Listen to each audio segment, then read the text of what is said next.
Hello, good morning students and welcome to online English class. How are you all? I hope you all are doing well. And first of all, tell me, have you done your homework that I gave you in my previous class? And I hope you all have done it. आप सभी ने किया होगा. And today we will study English second means grammar. Okay? And students, you open your grammar book and see. And in the grammar we will see the topic verb. Okay, we will see here. Now you can see here verb. Okay, do you know what is verb? Verb क्या होता है? क्रिया.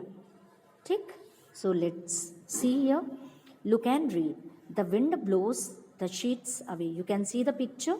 यहाँ पर कुछ sheets है, paper हैं जो कि उड़ रहे हैं. ठीक है, तो कौन उड़ा रहा है? Wind blows the sheets away. And in the second picture you can see the diver swims in the ocean. Ocean means महासागर, और डाइवर गोताखोर जो समुद्र उसमें तैरते हैं पानी में. तो यहाँ पर देखिए आपको ब्लू में दिख रहा है ब्लोज एंड स्विम्स. ये हमारे क्या है? एक्शन वर्ड हैं. ये हमको ये बता रहे हैं कि क्या काम हो रहा है. जो सब्जेक्ट है इसमें करता है, उसके द्वारा क्या काम हो रहा है. यहाँ पर सब्जेक्ट क्या है? विंड. ठीक, हवा क्या कर रही है? ब्लोज, उड़ा ले जाती है. क्या? शीट्स अवे, इन पेपर्स को दूर. And diver swims in the oceans, ये महासागर में तैरता है. तो इसका काम क्या कर रहा है? तैरने का. ठीक है, तो the diver and the wind are doing something. ये दोनों ही कुछ ना कुछ कर रहे हैं.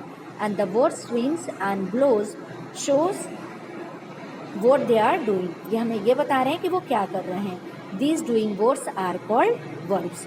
तो ये doing words यानी जिससे हमें, जिन शब्दों से हमें ये पता लगता है कि ये कुछ काम हो रहा है, ये हमारे क्रिया कहलाते हैं. ठीक है, you can see here words that tell us what a person or thing does are called verbs.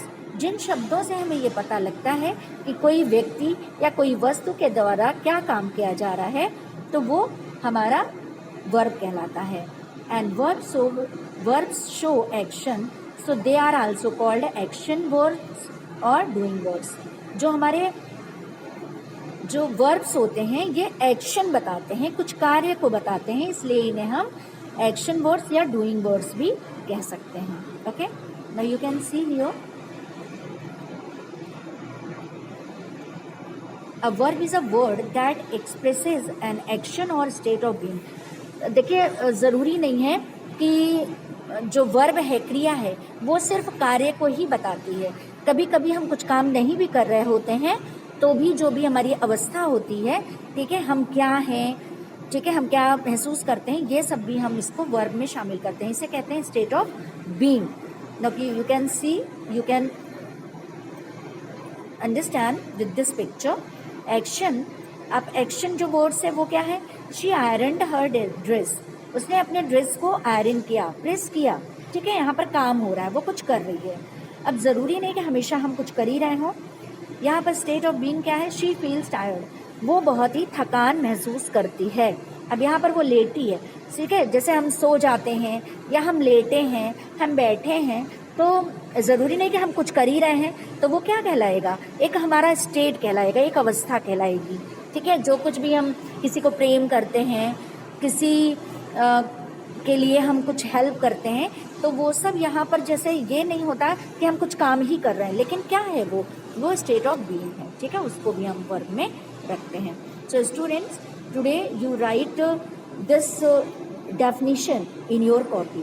Okay, first you read this thing and write this definition in your copy and you learn it. Okay, tomorrow I will give you this exercise in your homework. Okay, thank you.